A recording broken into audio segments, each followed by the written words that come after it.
about a captive group of students. Okay, first he said that they implied that he wants his students to regurgitate. Now he's holding them captive, which goes hand in hand with what? Terrorism, hostages. He's subconsciously painting this professor to be what? A terrorist. So not only have they discredited him, but people are already getting in their minds that with this neurolinguistic programming, now you understand what neurolinguistic programming is. Neural, brain, linguistic, speech, programming the brain with speech via the subconscious. Dual meaning. I don't really care what you believe, but if we're talking about a captive group of students in a classroom, the question we've got to ask, hang on a second, well, they're sitting in your classroom, and you have a position of authority. I'm wondering, the question is whether or not you're the most competent to teach them. And most people think you're a nut.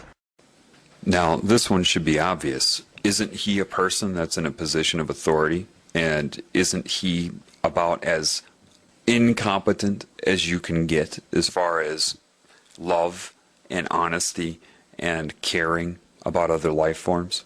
Yet he turns it around because people believe what they hear and what they read. So if he says it first, and that's a big part of this, is trying to say things first before somebody else can say something, then it seems like they will always be on the defensive. And that's the whole point, is to keep the professor on the defensive. All right? And saying that he is detrimental to his students, when the truth is Fox News is incredibly detrimental to you, just in this short clip I'm showing you here, and people are watching this all day long. And most people think you're a nut. Most people think your views are not even worth listening to. We just had a poll here in Madison, and we found that 90% of the respondents at Channel 3000 poll said that I should be allowed to teach. Only 10% said I shouldn't. That's the question. And 60%, I don't think what your views are. 60% agreed with me about the questions I'm raising about 9/11. 60% of the respondents. I think you're in the minority. Right to speak. I don't think this is the proper forum, though, for people that hold extremist views like yourself. Okay, first of all, when he says no like that, what he's doing is he's programming the television viewers' collective consciousness to disregard the results of that poll. He says no, and then your mind says no to the information he just gave. These are just little tricks he slips in there. And most people think he's a nut? What? But see, people watch that, of course, and they store that in their mind as fact.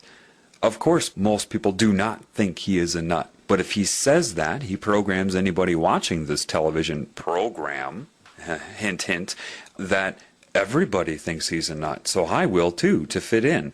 Where did he get that number? How does he know most people think that he's a nut? Think about it.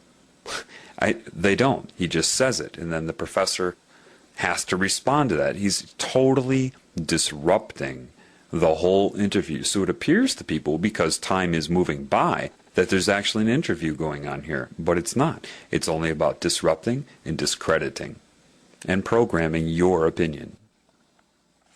Okay, first of all, I used to live in Madison, Wisconsin, and I can tell you that people did not think that he was crazy. It was the television that began to program people to think that he was crazy.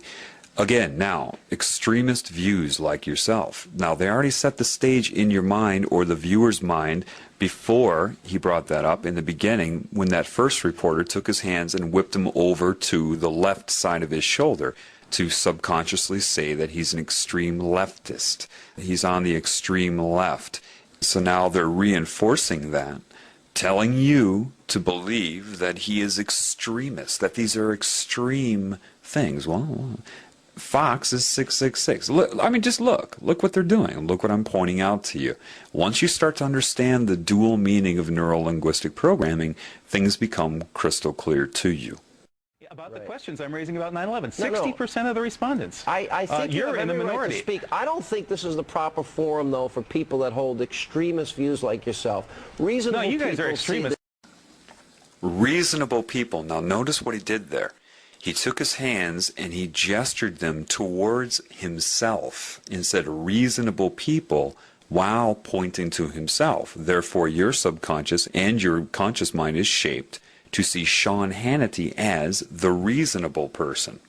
They're always using gestures against you in coordination with dual meaning in things they say and direct meaning. So again, reasonable people, all he has to do is point to himself, and that's a subtle, nonverbal gesture to make you associate being reasonable with Sean Hannity's point of view.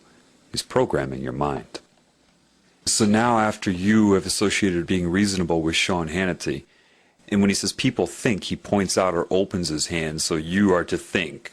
See, reasonable people, he points to himself and then opens it up to you, think, you shouldn't be allowed to teach this class. We can do a better job. People will be programmed by that.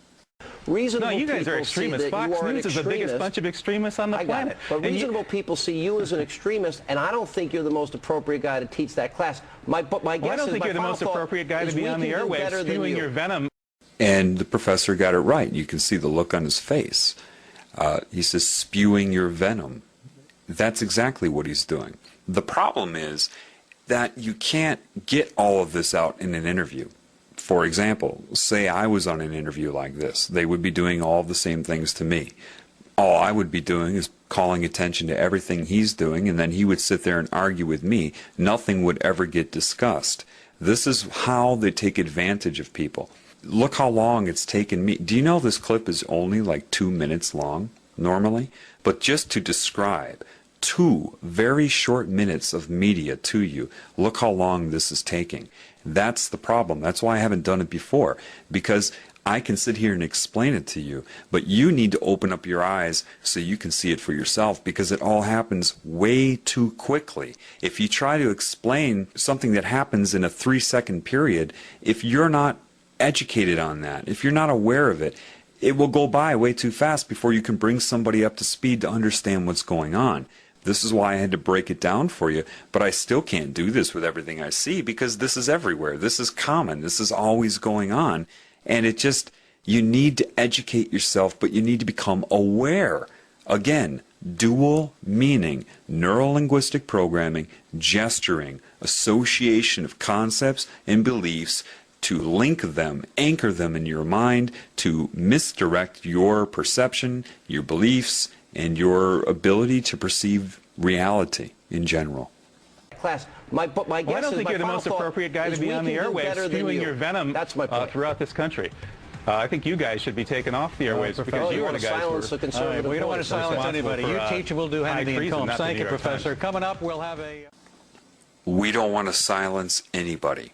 That's exactly what they have just done. Though you heard a lot of speaking going on, nothing was able to get out into the open. They completely took control of this poor man. And he's brave, okay, to get out there, lose his job, and to speak the truth. And they hound him like bees. They're using techniques that are hidden, that are sorcery. They're of sorcery in their nature. They're hypnotic. They're using negative energy, manipulative techniques, childish argument techniques. And so you've seen a lot of talking, but nothing got out into the open. And you see how nervous they made him. Why? Because he had to keep dealing with their techniques, and he couldn't express the truth. And this is how anybody who tries to get on the media to speak the truth is manipulated, and that's why most don't even bother. They don't bother because they would just get into an argument. I mean, what's the point? The expert that I've seen at this is Stephen Colbert.